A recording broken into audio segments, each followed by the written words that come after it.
This program is brought to you by DJ's Goalpost Sports Bar and Grill.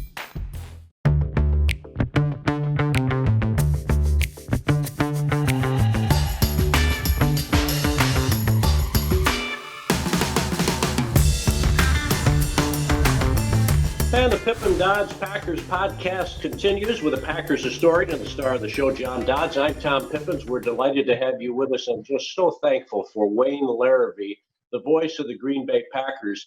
And as we talk about your marvelous career, Wayne, one thing that really sticks out with me, and I mean this sincerely, you're such a good man and you're a humble man, and the way you treat other people, whether it's the rock on the air or anyone, it comes through loud and clear. Obviously, you're grounded spiritually and otherwise. Where did that all start growing up in Western Mass?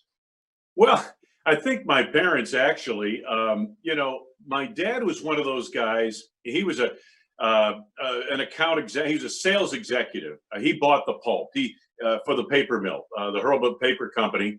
And I remember, they used to have, the executives would be able to hire their kids to work during the summer when we were in college.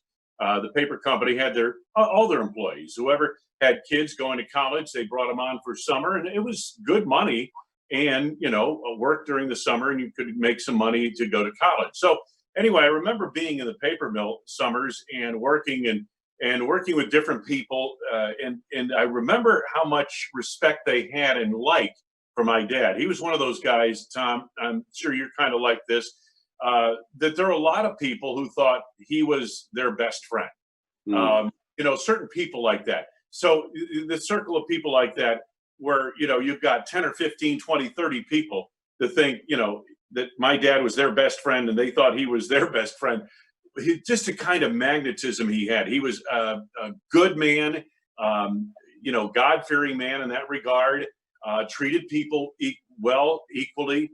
So in that regard, I think that kind of rubbed off a little bit, I kind of have a harder edge than that. I'm not as likable as he was. But my point is this, is that, it's funny, Greg Kelser, who played with Magic Johnson on the Michigan State team of 1979, and he and I worked a long time together in the Big Ten, and we'd be on flights and airports and things like that, and people would come up to him, and he was always so gracious with them. And so one day I asked him about that. I said, "Do you mind getting, people coming up to you?" And he said, "Well, I don't necessarily like it," but he said, think about it this way. That person coming up to you is meeting you for the first and probably the only time in their life. The impression you make on them will last their entire lifetime. So when you're out in public and somebody recognizes you, it always makes me feel uncomfortable. But by the same token, you want to make sure their experience is a good one because it's probably the only experience they're going to get with you. What a super story. And I think we can say, all humility aside, Wayne, that the apple doesn't fall far from the tree. I'm sure you've made Dad very, very proud. And that's really just super. All right, JD. Wayne, I've mentioned this to you before. I love you doing football, but I think basketball play-by-play on the radio. My wife and I drove down to see Marquette play in Louisville in the NCAA, and I think you and John Thompson were doing a game on CBS on the Thursday, the first day, and we're listening to it, and you painted a picture where I could see the game on my windshield as I was driving. And Wow. I thought, I've only heard Eddie Doucette and maybe Marv Albert do that when I'm listening to games. So why did you decide, or what brought you to, was it the love of basketball and then football, or why didn't you go to NHL? Was it just opportunity, or say Major League Baseball? What did you think? Did you always have a knack for play-by-play or calling things quickly? Yeah, John, it's something you have to develop. Play-by-play is not something you can learn in a textbook. There are some good books out about play-by-play, one written by Tom Hedrick, a longtime voice of the Chiefs in their Super Bowl year back in '69, and a longtime voice of the Kansas Jayhawks. And he became a professor at Kansas and taught a lot of great broadcasters like Kevin Harlan, like Gary Bender, people like that. But you can't learn play-by-play from a book. You can learn the basics of it, but play-by-play is very much repetition. You have to go out and do it. And it's harder to do that today. Back in my day, you could go to an empty booth and broadcast the game without, anybody around you. And it was great. But today it's not like that because every space of every arena is used. You can't go down to Fiserv Forum with a tape recorder and start broadcasting the game because you're right next door to people who are, trying to watch the game and that type of thing. So it's a lot different today, but repetition is the big thing. Now, yeah, basketball was my favorite sport because I played basketball a little bit in high school, and I really loved what Marv Albert was doing with basketball on the air. And then I heard Marv do the Giants. He was, for a period of time, he did the Knicks, the Rangers, and the Giants. And I thought his football was excellent as well. So, what happened was I started doing some high school football games, commercially on weekends. And that, one thing led to another. I got a big break. My junior year in college, as I finished up my junior year, I was contacted by a station in Pampa, Texas. And I used to send out tapes to these blind ads in Broadcasting Magazine just to see what kind of, feedback I get. And this time I got a job doing Friday Night Lights, the Pampa Harvesters down in Pampa, Texas, which is a small town of 25,000, I want to say northwest of Amarillo by about 45 minutes. So you're up in the panhandle of Texas.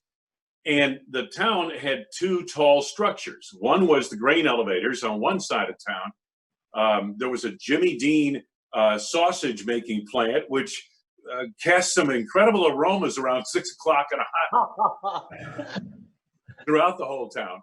But the other structure, the tallest structure, was the press box of the football stadium. And every Friday night, 15,000 would show up to see their Pampa Harvesters play on Friday night. And I got to broadcast those games.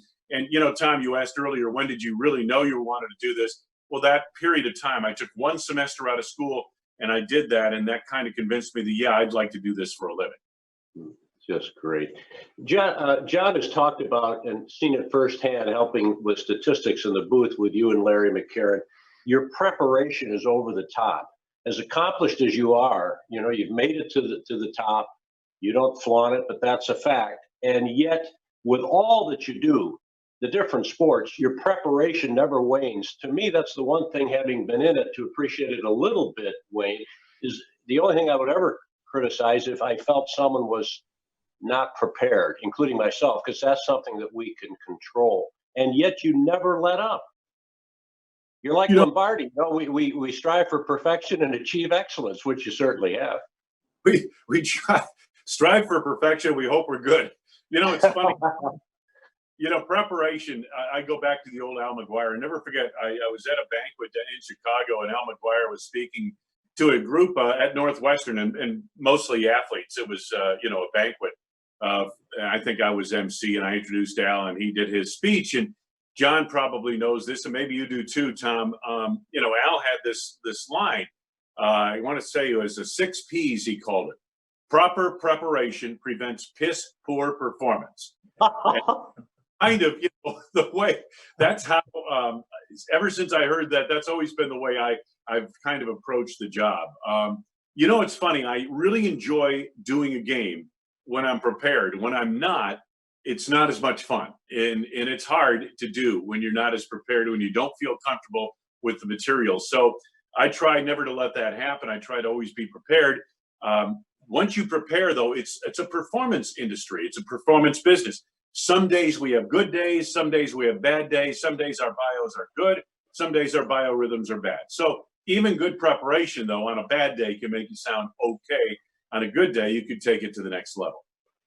What impressed the heck out of me was when you the scroll that you bring in, this laminated scroll, because the booth is open, and that one kind of surprised me when you broadcast in the open air because it sounds better. The background, the fans, everything doesn't sound like we're in a phone booth or whatever. But you have this scroll, and it's laminated. You have one team on one side and one team on the other. And it was so big that they even made a shelving unit kind of outside the press box so you could clip it so the wind wouldn't blow it. Can you talk about that scroll and what you're looking for on that? Yeah, that's a week of preparation for each team. And matter of fact, just to give your people an idea of what we're talking about here, I mean, this is kind of this is what it looks like, and this is a week of preparation. This is notes and stats and things that I'm looking for. You can see everything is numerical on the side. Everything is positional in the middle. Same thing for the offense. And what this does is it gives, we have a spotter, and, the spotter can basically just see who got it on the tackle. Doesn't have to know anything about the game. Number 56 got there first. He points to number 56. Meanwhile, through the week of preparation, putting this board together, it kind of helps me study and memorize the names and numbers, and gives the players of both teams some definition in my mind. So it's really a tool of preparation. And then on game day, it can be a source of information, because there'll be times during game and I'll say, something will happen. I'll say, I've got a note on that. And a lot of times I don't remember where the note is. So you look on the boards and you try to figure it out. But that's really that's a tool of preparation that I use. And I work on that all week. And knowing you, Wayne, and how much you put in your head, a lot of it may not get out there, but as you say, it's there if you need it, right? Yeah. And if something comes up that warrants, I remember preparing for that. So yeah, the perfect timing. And I've heard that, and I can tell that, and I think your listeners can, and viewers, depending on the situation. Yeah. But again, that's the preparation part of it. And that's the process I go through. Yeah. He's Wayne Larrivee. He is the golden-throated voice of the Green Bay Packers. He's one of the fine men in the business. We're so thankful to have him on the Pip Dodds Packers podcast. When we resume this thing in just a moment, we have a special guest, a friend, a sponsor waiting in the wings. We'll get to him, but first, we've got to talk about the dagger.